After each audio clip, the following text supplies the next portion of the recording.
బాగుపడదని చెప్పి తెలంగాణ పల్లెటూర్లలో ఒక నానుడి ఉంటుంది. చంద్రశేఖరరావు తెలంగాణ రాష్ట్రం ఏర్పాటైన తర్వాత 10 సంవత్సరాల పాటు అనేక రకాలైనటువంటి హామీలు ఇచ్చి రైతన్నల్ని మోసం చేస్తే వేల సంఖ్యలో రైతులు ఆత్మహత్య చేసుకున్నారు. ఇది నిజం, నగ్న సత్యం.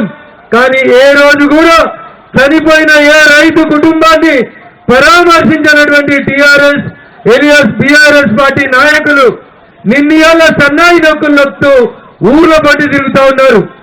నేనొకటి ఆనాటి ప్రభుత్వాన్ని ఒక విషయం అడగదలుచుకున్నా, ఈ రోజున్న ప్రభుత్వాన్ని కూడా ఒక మాట అడగదలుచుకున్నా. ఆ రోజు చంద్రశేఖరరావు గారి నాయకత్వంలో అప్పటి ప్రభుత్వం ఏ రకమైనటువంటి తప్పుల్ని చేసిందో ఈ రోజు అధికారంలోకి వచ్చిన కాంగ్రెస్ పార్టీ కూడా అదే తప్పుల్ని కొనసాగిస్తా ఉంది.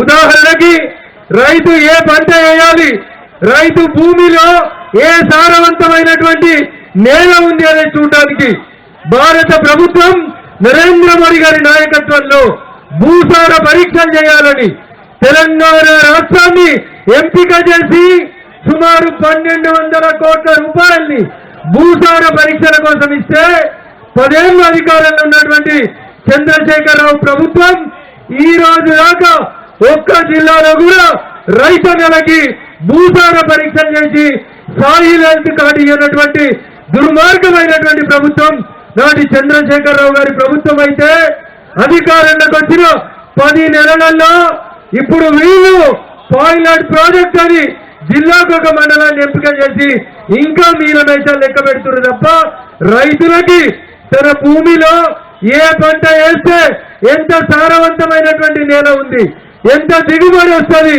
రైతన్న ఆత్మహత్య చేసుకోవద్దంటే ఏ రకమైనటువంటి పంటలు వేయాలనేటువంటి విషయంలో నరేంద్ర మోడీ గారికి ఉన్నటువంటి దూరదృష్టిని గత 11 సంవత్సరాలుగా తెలంగాణ రైతన్నలకు అందకుండా నాడు బీఆర్ఎస్ నేడు కాంగ్రెస్ రెండు కూడా ద్రోహం చేస్తా ఉన్నాయనేటువంటి విషయాన్ని మనం ప్రజలలోకి తీసుకెళ్లాల్సినటువంటి అవసరం ఉంది.